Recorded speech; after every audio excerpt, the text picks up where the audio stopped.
Ədaletin olmaz sən əgər üzə dursan, dost dediyin kəslər üçün tələ qursan, yaxşı oğlanın adına ləkə vursan, sənə ananın verdiyi süd haram olsun.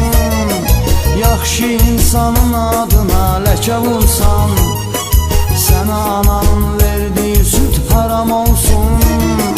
Özünü tanıyan oğullara salam olsun.